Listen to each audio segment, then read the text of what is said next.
All right, what's going on, you guys? Nick here with Neckst on the Power. So yesterday we talked about the Mountain, aka Hafthor Bjornsson, doing a powerlifting meet and having all kinds of crazy lifts. And we talked about how cool it is to see these crossovers of a strongman crossing over and competing in powerlifting.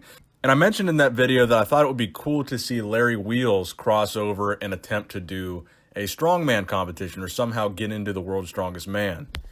So apparently about a week ago, Larry actually posted on Instagram that he's planning on moving to Iceland for 8 weeks so he can learn strongman from Hafthor Bjornsson from January to the end of February. So it looks like we might actually see Larry Wheels do a strongman competition one day, which I think will be a very fascinating crossover. I mean, obviously in powerlifting, Larry Wheels has become one of the most impressive athletes of our generation with all the crazy lifts that he's done. As a powerlifter, he's done 900 plus pound deadlifts, 900 plus pound squats, 600 plus pound bench presses, crazy overhead presses, crazy behind the neck presses.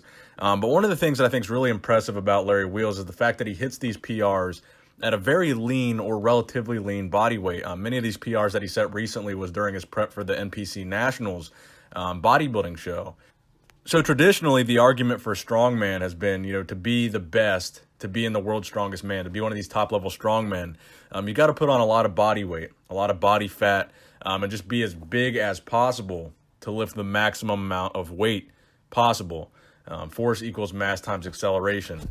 So in theory, the bigger you are, the more weight you could push, which typically requires the athlete to gain some body fat. So I think it's very fascinating that a guy like Larry Wheels is putting up these crazy numbers and setting these crazy PRs while he's at arguably his most depleted and his leanest at just 2 weeks out or a couple weeks out from a major bodybuilding show, hitting PRs on the major powerlifting lifts.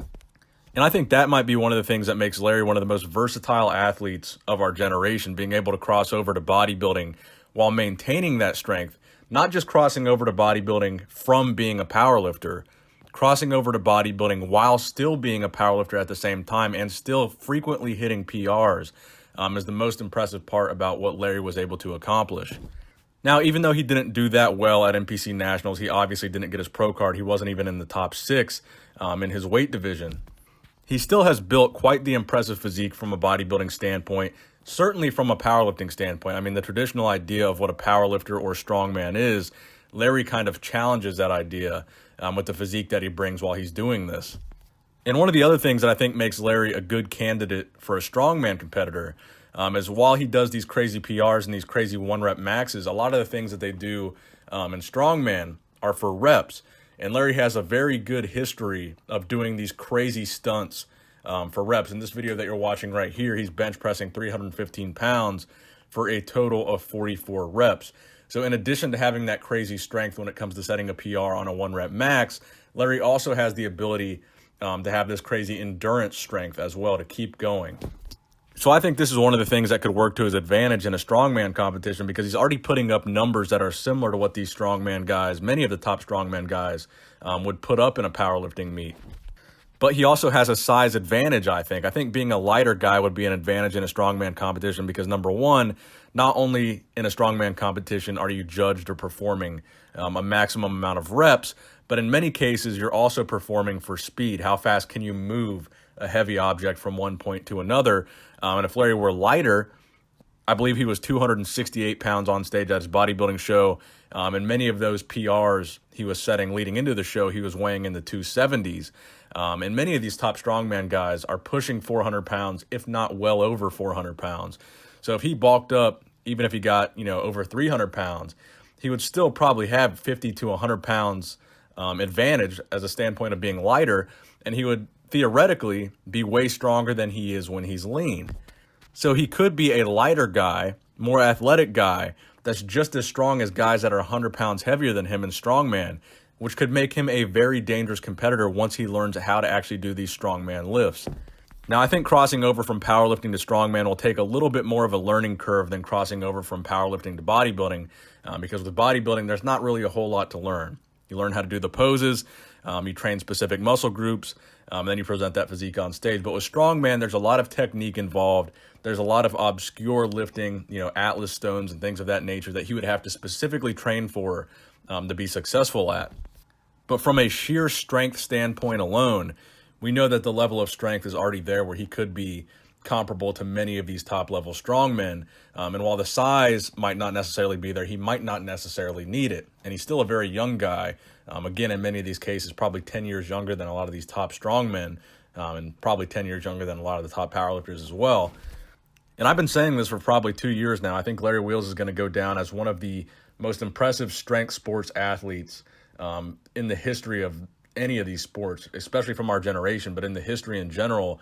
I think Larry will be remembered as one of the most impressive from a standpoint of his versatility.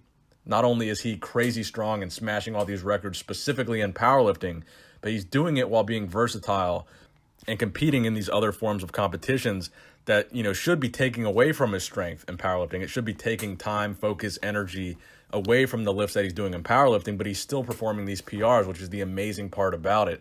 So I think Larry Wheels is going to have a very, very bright future in whatever he decides to do. I think powerlifting certainly is the best route for him in terms of what he should train specifically for. But really, there's not a whole lot of money in powerlifting. There's a lot more money in competing in strongman if he's able to be successful at that, and a lot more opportunities to compete and earn money besides just the world's strongest man. And I think Larry is being really forward thinking here because, he's already smashing all these powerlifting records. Once he smashed all these records so many times and not really made a whole lot of money doing it, how many times does he really need to do that to prove to himself that he's the best before he gets bored of it and wants to do something else? I think he's already starting to branch out, realizing there's other opportunities for someone with the talents that he has. So I'm very excited to see where Larry Wheels is going to be able to go with whatever he decides to do because, really everything he does is extremely impressive. So I wish him the best of luck in pursuing strongman, bodybuilding, whatever he chooses to do. So unfortunately, the next story that I have for you guys today is a very sad story, and I want to really express my condolences to Zane Watson and the rest of the Watson family. Zane Watson is an IFBB professional bodybuilder in the 212 division, and he recently lost his father yesterday, Mike Watson. Now, the significance of this is that Mike Watson was a legendary golden era bodybuilder. He was the Mr. Canada winner. I'm going to make a tribute video separately for him at a later date. But I know that Mike was heavily involved in Zane's bodybuilding career and helping him train and helping him prep for these shows. Basically, Zane's coach was his dad, and they had a very close relationship through bodybuilding. And unfortunately, he lost his dad yesterday. So again, I just want to express my condolences. Can't even begin to imagine what Zane is going through. So if you're a fan of Zane Watson or you're a fan of bodybuilding or you knew who his dad was, you want to take a minute to go over to his Instagram page and leave him some kind thoughts or something. I'm sure he would really appreciate it because he's probably going through hell right now. So Zane, I'm sorry for your loss. And rest in peace, legendary Mike Watson. All right, and the final little piece of entertainment I have for you guys in this video is yet again Daddy Longneck. Back at it again with some crazy content. So I have kind of a soft spot for this Daddy Longneck guy because back in the day, a couple months ago, maybe like 5 or 6 months ago, I made a video about Daddy Longneck and his chances of winning the Olympia. It was clearly a joke video. And back when I made that video, he only had roughly 20,000 followers on Instagram. He now has well over 1 million, and he's now producing music videos. He's really become quite the big name in the social media industry, and he's really kind of blowing up right now. So he came out with this music video called Neckst Up, and next is spelled Neckst, obviously trying to pun on the whole neck thing. And of course, it's featuring Wide Neck. So long neck and wide neck on the track. Let me give you guys a taste of this hot fire. Shawty lit the neck, cause we next up. Shawty wanna fuck, cause we next up. Shawty sub me up, cause we next up. Shawty make it clap, cause we next up. Shawty lick me up, cause we up next. Shawty wanna fuck, cause we up next. Shawty suck me up, cause we up next. Shawty make it clap, cause we up next.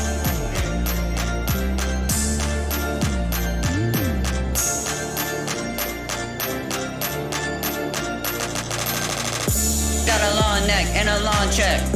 I don't lift right, but I gotta flex. I don't really wanna fuck, I just want the neck. Dumping on my train, yeah, that's the BBS. So my initial thoughts on this, it was pretty crazy. I mean, it's got a good beat to it, but overall, I don't think Daddy Longneck or Wide Neck have any real futures in rap. The main thing to me is, sure, the neck thing is funny right now. It's a meme. You know, obviously that's their whole gimmick, is that the fact that they have these weird shaped necks, a long neck and a wide neck. But how long is that going to be funny is the real question. How long are people going to continue to watch them just to see the neck? So I'm guessing that's why they're trying to diversify and, you know, try to get into rap or whatever and try to have something else that people would follow them for. But overall, I don't know, man. I don't really see this panning out. I think the biggest thing to me that stood out in this video was the girl actually licking his neck. I mean, how would you like to be that girl? How much did they pay her to do that? Or who knows, maybe she wanted a taste of that sweet nectar. So hopefully that last video kind of lightened the mood of this video a little bit. I know it's a very sad news video at the passing of Mike Watson. So I hope you guys enjoyed the video. Please give it a thumbs up if you did enjoy it. Rest in peace, Mike Watson. Nick Strength and Power, signing out.